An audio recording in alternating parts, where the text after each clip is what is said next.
बिस्मिल्लाहिर्रहमानिर्रहीम अस्सलामुअलैकुम। मैं हूं करामत मुगल और सुप्रीम कोर्ट से इस वक्त मेरे साथ हैं असद अली तूर। तूर साहब, बहुत शुक्रिया आपके वक्त का। बहुत सारी आज हैपनिंग हुई है सुप्रीम कोर्ट के अंदर। अभी कुछ देर पहले एक तो खत मंजर हम पर आने लगा है जो लिखा गया है, जिसके 8 पैराग्राफ हैं, 3 सफ़ात हैं उस खत के। जस्टिस मंसूर अली शाह ने जैसे तवक्को थी कि प्रैक्टिस एंड प्रोसीजर आर्डीनेंस के बाद वो जजेस कमेटी में शिरकत नहीं करेंगे, वैसा ही हुआ। उन्होंने खत लिखा और एहतजाजन चले गए। लेकिन उसके बाद काजी साहब ने जो ऐलान किया है कि 63A के रिव्यू के लिए जो अब बेंच ने उन्होंने तश्कील दे दिया 5 रुकनी, उसमें जस्टिस मंसूर अली शाह नहीं है। ये काजी साहब के बारे में यही प्रेडिक्शन थी कि वो आएंगे, सबसे पहला काम जो करेंगे वो 63A का है कि डिफेक्शन क्लास ख़त्म की जाए, लोटा क्रेसी को वापस लाया जाए और नंबर्स किसी तरीके से तोहफे में पूरे करके दिए जाएँ। वही हो रहा है। देखिए, ये जो चीफ जस्टिस काजी फैसल ने कहा है, जो किया है, जो बेंच जिस तरह से उन्होंने तश्कील दिया है, अब अगर आप देखें, कोई हमारे लिए इसमें खबर नहीं है। We all know he is up to this. सही। जुलाई में जब वो कमेटी की मीटिंग में जस्टिस मुनीब अख्तर से लड़ पड़े थे, जी, ठीक है, उसके बाद जो उन्होंने एक डिसेंटिंग नोट लिखा था, उस डिसेंटिंग नोट में उन्होंने 63A के केस का हवाला दिया था और कहा था 26 माह से लगा नहीं है, और उसमें उन्होंने बेंच भी सजेस्ट कर दिया था, जिसमें से अब उन्होंने जस्टिस मंसूर अली शाह को मुनीब हैं, जस्टिस मुनीब हैं, जस्टिस मुनीब अख्तर हैं और वही बेंच की सरबराही भी कर रहे होंगे जी। और अब देखें वो 30 तारीख को क्या करते हैं। मेरे लिए तो वैसे बड़ी दिलचस्पी की बात होगी कि अगर वो 30 तारीख की हेयरिंग में अगली तारीख जो है वो 26 अक्टूबर रख दे तो क्या पता चलता है ना, अगर उन्होंने ये कर दिया तो। लेकिन नाते तो रह गए। जैसे उन्होंने कहा कि अभी जो बहुत रहे हो, ये लो फैसला ले लो। अच्छा, 70 सफ़ों का, सही, ठीक है, और फिर वो कहेंगे अब केस दोबारा लगवाने के लिए रहो। सही, ठीक है, यहाँ पे ना असल में एक ये मुझे बड़ी दिलचस्पी लग रही है, तरसाया जा रहा है एक एक चीज़ के लिए कि अच्छा तफसीली फैसला चाहिए, अच्छी तरह रो, ज़मीन पे घुटने रगड़ो, ठीक है, चीखे मारो, फिर उसके बाद तफसीली फैसला देते हैं। सही। अब वो 63 है, अब हो सकता है अगर उसकी भी अगली तारीख डाल दी तो फिर कहेंगे कि अब इसके लिए रो, इसके लिए घुटने रगड़ो, इसके लिए लकीरें निकालो, देन वो इसके ऊपर भी कोई वक्त आया तो वो हो सकता है इसके ऊपर भी कोई डिसेंटिंग नोट लिख देंगे।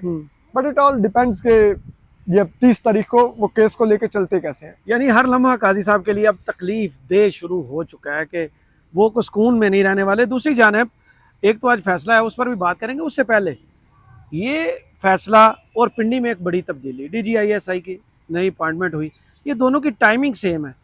इसको क्या इंटरलिंक किया जा सकता है कि हालात, या वैसे ही कोइंसिडेंट है? मेरे ख्याल में पहले फैसला आया, फिर DGISI की पोस्टिंग की खबर आई, लेकिन पहले से चल रही थी कि वो जा रहे हैं। जी, ठीक है, तो आप ये ज़रूर कह सकते हैं कि ज़ाहिर बात है मौजूदा DGISI जो हैं, जो 30 सितंबर तक तो भी हैं, लेफ्टिनेंट नदीम अहमद अंजुम, उनके होते हुए चीफ जस्टिस बहुत ज़्यादा कंफर्ट जोन में थे। सही, ठीक है, और इसी वजह से उन्होंने कोई 6 जजेस के खत तो दूसरी चीज़ें उनके ऊपर कोई ख़ास ज़्यादा उन्होंने कुछ किया भी नहीं। सही। तो ज़ाहिर बात है आपका कंफर्ट होता है। तो अब नए ऑफिसर आ रहे हैं, तो अगर आप देखें तो जब काजी साहब के खिलाफ रेफरेंस वगैरह खारिज हो गया और काजी साहब की बहाली का अमल शुरू हुआ, तो फिर लेफ्टिनेंट नदीम अहमद अंजुम आ गए थे। ठीक है, तो फिर पॉलिसी थोड़ी तब्दील हो गई, चले गए थे, जनरल फैज चले गए थे। फिर वो एक वीडियो भी आई लेफ्टिनेंट नदीम अहमद अंजुम की कि जब ये FC के थे वो कमांडेंट उधर बलूचिस्तान में, सदर्न कमांड में। हाँ, तो ये काजी साहब के वालिद साहब के बारे में बड़ी तकरीर वगैरह कर रहे थे, सही, मोहम्मद ईसा साहब के बारे में। जी।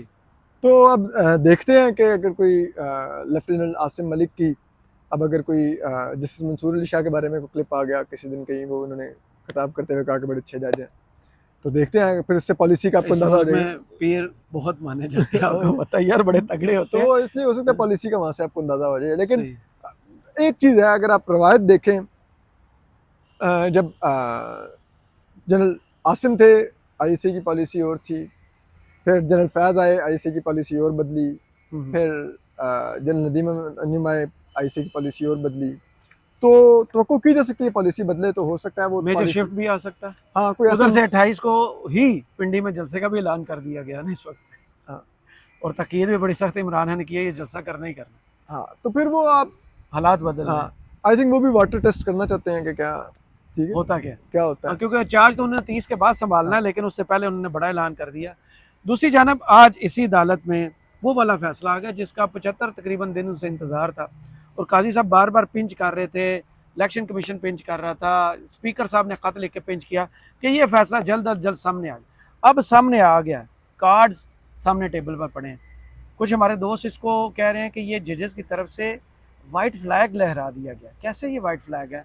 क्या इसमें हुकूमत के लिए, इलेक्शन कमीशन के लिए, और जो काजी साहब का अपना ग्रुप है जिन्होंने इख्तलाफी नोट लिखा था, उनके लिए वार्निंग्स जारी नहीं? देखिए, वाइट फ्लैग आप इस हद तक कह सकते हैं कि उन्होंने इलेक्शन को डिस्प्यूट किया तो बहुत माइल्ड वर्ड्स में किया कि उन्होंने सही। इलेक्शन कमीशन अपनी जिम्मेदारी नहीं अदा कर सका। हम्म। लेकिन अदरवाइज अगर इलेक्शन कमीशन जिम्मेदारी नहीं अदा कर सका तो फिर फेयर इलेक्शन नहीं हुए मुल्क में, सही। ठीक है। तो लेकिन उन्होंने ये माइल्ड लफ्ज़ में किया, उन्होंने बहुत ओपनली नहीं कहा कि इलेक्शन रिग्ड है, रिग्ड है, सवाल उठते हैं। ठीक है। तो आप हो सकता है कह लें कि थोड़ा बहुत हुकूमत को एक सांस थोड़ा आया होगा, नीचे तक गया होगा कि अच्छा ठीक है, शुक्र है यार, ठीक है। लेकिन बाकी उन्होंने इलेक्शन कमीशन के ऊपर सवाल उठा दिए हैं कि उन्होंने अपनी जिम्मेदारी नहीं अदा की। उन्होंने जो चीफ जस्टिस साहब का जो एक अभी पिछले दिनों उन्होंने 9 सवाल लिखे हैं, जी। जब वो वजाहत कैसे जारी हुई, मुझे बड़ी हंसी भी आती है वैसे, ठीक है। जैसे हमारे कुछ साफ़ी है ना कि वो हमको खबर करें तो उनको फ़ोन आता है, वो ट्वीट कर देते हैं उसी वक्त, जी। ठीक है। जिसका आपने रेट तय किया था। अब चीज़ ये है कि हमें मुझे समझ नहीं आ रही कि वो पता नहीं कि उन्होंने खुद फैसला का पैराग्राफ 10 पढ़ा ही नहीं, उन्होंने बस ऐसे ही उन साफियों की तरह ही हुक्म आया, पता नहीं मुझे क्या किया उन्होंने। आपको भी काजी साहब ने कुछ देर उससे पर आता स्टोरी पर अच्छा किया आपने, किराए के साहबी का, उसके बाद बकाऊ कहा, काफी कुछ कहा, लेकिन उस पर आपने देखा है कि एक गंडापुर साहब बयान देते हैं तो पूरी साफती तंजीमें उठ के खड़ी हो जाती हैं, फन बुला लेती हैं कि ये क्या होगा। काजी साहब ने तो इतना कुछ कह दिया, कोई साफती तंजीम खड़ी क्यों नहीं हुई? पता नहीं, यहाँ पर हमारी गैरत के पैमाने शायद मुख्तलिफ हैं, और काजी साहब बिल्कुल वो कह सकते हैं, और मुझे भी उस दिन आर्डिनेंस आया था, ज़हन में रखें। हाँ, और मैं ही पहला सहाफ़ी था जो उठ के भागा था उनके समीना मलिक साहबा के बाहर निकलने के लिए। तो उसी के बाद वो बरहम हुए और उन्होंने सब कुछ कहा, ये किराए के सहाफ़ी हैं, तो गालबन मैं भी उस फहरिस्त में आता हूँ किराए के। मलिक साहब ने तो बड़ा वाज़ेह बयान दिया था कि अगर पहले पैसे देंगे सन तो फिर पेमेंट दी हुए वो दे दे। नहीं, कोई है कि नहीं वही, मतलब, लेकिन मैं कम से कम ये तो है ना, मेरा ट्रैक रिकॉर्ड है कि मैं किराए का काम तसल्ली बख्श करता हूँ। ठीक है, हम भी देखे ना, मैं जब ये ज़ेरे अताब थे तो हम काम कर ही रहे थे ना, सही, तो तसल्ली बख्श कर रहे थे, उसी वजह से ये फिर सर्वाइव कर गए। अभी भी आप देखें, संडे को मैंने इनकी जो इस्लामिक यूनिवर्सिटी स्टोरी किया, तो किराए के हम लोग बहुत डिटेल थी, ठीक है, तसल्ली बख्श काम करते हैं। लेकिन मुझे बस एक गिला है, और मैं सोच रहा हूँ कि वो जो नया दौर के लिए मैंने स्टोरीज की नहीं है, पुरानी, हाँ जी, वो तकरीबन मिनिमम जो स्टोरी है शायद 6100 वर्ड की है, अदरवाइज 7300 वर्ड की स्टोरी भी है, और वो मेरी बहुत ज्यादा स्टोरीज हैं, और मुझे नया दौर भी उसका कुछ पे नहीं करता था। तो मेरा अब दिल है कि वो तमाम स्टोरीज के प्रिंट निकालूं, ठीक है, और वो काजी साहब को भेज दूं बिल के साथ। अच्छा, इतना बिल बनता है? हाँ, क्योंकि हम लोग तो किराए के लोग हैं ना, तो उनको भेज दूं सिक्का राजुल वक्त 2300 ट्वीट चल रहा है, तो वो पर वर्ड स्टोरी काउंट करके 2300 पे अप्लाई करके जो जितने मेरे करोड़ 2 4 5 करोड़ बनते हैं वो दे दें। लेकिन मैं तो बिकाऊ हूँ। ठीक है, तो हमें खरीदे, हमारे पैसे हमें ना, उन्होंने कोई तो लाइज यार, देखे ना, हम बिकाऊ लोग थे, काजी साहब से बेहतर तो हमारा रेट किसी को नहीं पता होगा। सही, जिन्हें बड़ी कोर्ट में कह दिया, उनको तो यकीनन हमारा रेट पता होगा। हमें गंदा करें, हमारे मुंह पे पैसे मारें, ठीक है, कि तुम लोग मेरे ये काम करते ना, मतीउल्लाह जान को बुलाएं के जो तुमने बैक स्टैबर्स वाला ट्वीट किया था, 7 बैक स्टैबर्स वाला, ये लो उसके पैसे, ठीक है, मुझे बुला के मैंने नया दौर पर स्टोरी की, ये लो तुम्हारे पैसे, मुंह पे मारे हमारे पैसे, ठीक है, कोर्ट रूम में मारे, कोर्ट रूम में बुला के हमारे मुंह पे मारे पैसे, पटाख पटाख देंगे। मैं तो खाने को तैयार हूँ, मारे आप, हम किराए के बिकाऊ लोग हैं यार, मतलब सारी उम्र हमने किराए के लिए काम ही किया। काजी साहब ये उस तरह बिहेव कर रहे हैं जैसे दिया बुझने से पहले टिमटिमाता है, फड़फड़ाता है। काजी साहब का जाना ठहर गया। बार बार हम ये सवाल करते हैं और लोग बार बार ये पूछते हैं, पता नहीं क्यों डाउट्स पैदा हो जाते हैं कि शायद काजी साहब को प्लान और निकाल के ले हैं अपने रुकने के लिए। तय हो गया, काजी साहब जा रहे हैं। आज जो फैसला है वो चीफ जस्टिस मंसूर अली शाह साहब का ही है। देखें, काजी साहब का जाने का इरादा नहीं है, इरादा नहीं, दिल नहीं कर रहा। दिल नहीं कर रहा है। 63 का अभी उन्होंने किस लिए लगाया, ओए होए होए। ठीक है, ये इसीलिए लगाया, हम्म, तो उनका बिल्कुल इरादा नहीं है, ठीक है। और ये जो बेंच उन्होंने बनाया है सब कुछ, तो वो रोकना चाहते हैं। सही, वो दिल चाहते कर हैं रहे कि चीफ से फील्ड मार्शल होने, वो वफाकी आईनी अदालत बने ना, तो उसमें वो जाके पहले इतने जंग दे ऐलान कर दें। हाँ, वो लाइक नहीं, अयूब खान भी इसी तरह ने अब वो जंग हो रही थी ना इस आर्मी वजह चीफ से। से फील्ड मार्शल हो गए, तो वो हाँ। भी कह रहे हैं कि जंग तो चल रही है यार, मतलब इस टाइम पार्लियामान अदालत बंदूकें सीधी हुई है, सही, तो जंग चल रही है, तो उसमें वो कहते हैं कि मैं फील्ड मार्शल हो जाऊं, अच्छा, वफाकी आईनी अदालत का सरबराह बन जाऊं, सही, ठीक है। तो वो कोशिश तो पूरी कर रहे हैं, और उसी के लिए अब ये 63 का उन्होंने लगा दिया। तो बाकी अब बेंच में बड़े अच्छे अच्छे जजेस हैं, ठीक है। जस्टिस मोहम्मद अली, जस्टिस मजहर आलम मियां खेल, जिनको अभी एडहॉक लगाया उन्होंने, जी। ठीक है, जो पहले पतली गली से निकल गए थे, हुदैबिया पेपर मिल वाला जो पहले केस के। पतली गली से निकल गए थे, इन्होंने पीछे से पकड़ के खींच के वापस लाया, का नहीं ऐसे इज्जत से नहीं जाना। हाँ, इधर लोगों, तो उनको उस बेंच में भी शामिल कर दिया, तो लाइक नीयत तो नजर आती है कि वो क्या फैसला चाह रहे हैं। सही। आज वाले फैसले से पीटीआई को मुतमईन होना चाहिए या कान खड़े हो जाने चाहिए? क्योंकि वही बात है, इलेक्शंस के इनेकाद पर सवाल नहीं उठा, लेवल प्लेइंग फील्ड पर सवाल नहीं उठा, प्रपोर्शन पर सवाल नहीं उठा, बल्ले के निशान पर सवाल नहीं उठा, काजी साहब के कंडक्ट पर सवाल नहीं उठा। इलेक्शन कमीशन पर तो उन्होंने उठा दिए सवाल, 2 जजेस पर भी सवाल उठा दिए, काजी साहब के कंडक्ट पर सवाल नहीं उठा, मेरे जो ख्याल में बुनियाद है इस सारे मामले में। उन्होंने फिर भी कहीं ना कहीं कर्टसी दिखाई, हाँ, रिस्ट्रेन किया। हाँ, लेकिन मेरे ख्याल में अब इस फैसले के बाद हम्म, कम से कम 7 लोगों को जरूर रिजाइन करना चाहिए। चीफ इलेक्शन कमिश्नर, जी, चारों सूबाई मेंबरान इलेक्शन कमिश्नर के लिए, सही, और जस्टिस अमीनुद्दीन खान और जस्टिस नईम अख्तर इख्तलाफी खान, नोट वालों को। इनको रिजाइन करना चाहिए, बिकॉज इनके बारे में वो लिखता है, इलेक्शन कमीशन का उन्होंने कहा कि उससे जिम्मेदारियां अदा नहीं की, तो मतलब वो नाहल है, फारिग। सही, इन दो के बारे में, वो सुप्रीम कोर्ट के 2 जजेस के बारे में लिख रहे हैं कि आपने इंसाफ की फराहमी के अमल में रुकावट डालने की कोशिश की। सही। और आइन की भी तकरीबन उन्होंने लिखा है कि खिलाफ वर्जी ही की है आपने, ये इख्तलाफी नोट लिखकर। ठीक, तो जब इतनी बड़ी चार्जशीट आ जाए, तो आप किस मुंह से सुप्रीम कोर्ट में बैठेंगे? सही, आपने किस चीज का हल्फ लिया था? आइन को प्रिजर्व करने का, कोर्ट की, ठीक है, सर, तो आप तो उसमें उल्टा रुकावट बन गए। सही, तो अगर कोई आम आदमी होता तो उसको तो कंटेम्प्ट लग जाती, लेकिन चले आप पे कंटेम्प्ट नहीं लगाई, लेकिन उन्होंने आपको कहा कि काम आपने वही किया। सही, how can now you sit in this court? सही, किसी भी मुहज़्ज़ब माशरे में अगर किसी के बारे में ये कह दिया जाए, और अगर उसने गलती से भी कर दिया हो वो, तो वो जिम्मेदारी लेके घर चला जाता है। सही। और इन्होंने तो यकीनन गलती नहीं की हुई, वो ये हाई कोर्ट से एलिवेट होते होते हुए सुप्रीम कोर्ट आए हैं, बड़ा ठीक है? प्रोसेस है पीछे। हाँ, इन्होंने सैकड़ों केस सुन रखे हैं, हम्म। उनके फैसले तहरीर कर रखे हैं। They knew very well what they are writing, और उसकी इम्प्लीकेशंस क्या होंगी। सही, तो वो जानबूझ के की हुई हरकत है, वो क्लैरिकल एरर नहीं है, वो सही, बोलते हुए कोई स्लिप ऑफ टंग नहीं है, सही, सोचा समझा, सोचा समझा, ठंडे दिल से ठंडे दिल से सोच समझ के किया हुआ एक वो फैसला है। फैसला है। इख्तलाफी नोट है, फैसला तो नहीं है। फैसला इख्तलाफी नोट ही कर लेना। नहीं, वो हाँ, फैसला इख्तलाफी इसलिए- नोट। फैसला मैं इसलिए नहीं कहूँगा, मेरी नज़र में इख्तलाफी नोट और जली नोट की कोई हैसियत नहीं होती, ठीक है। लेकिन लीगल माइंड्स के लिए कुछ होती है ना ग्राउंड्स, उसमें यार ये भी चीजें हैं।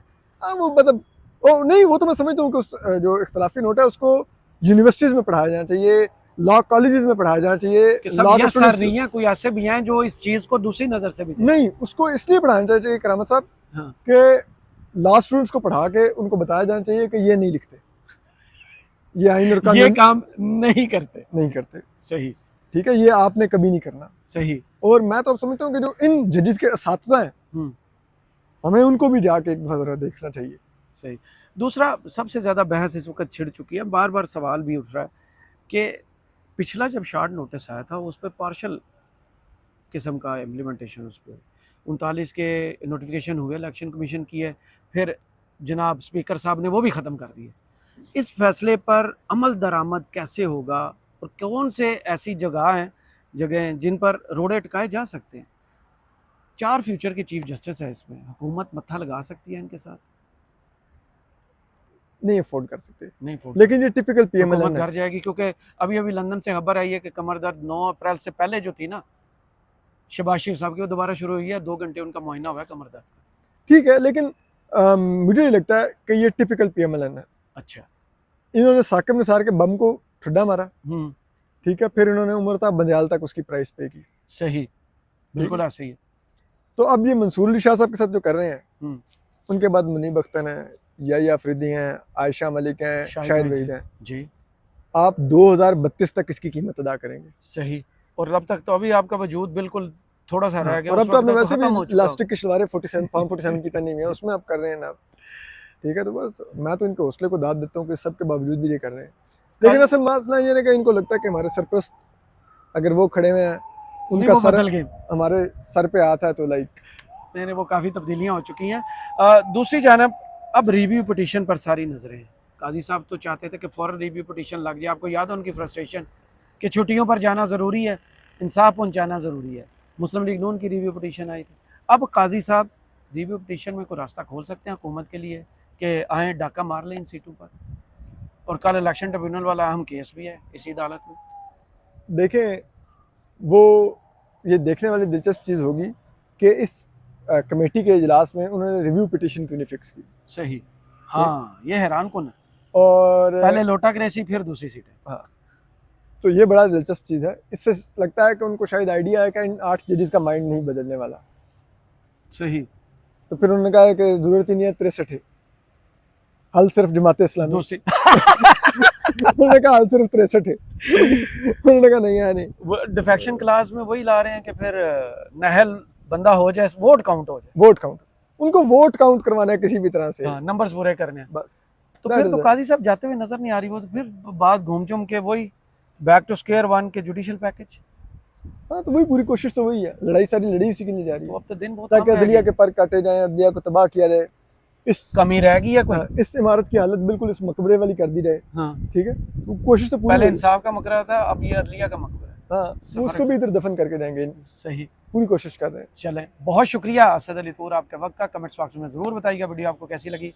इजाज़त दीजिए, अल्लाह हाफ़िज़।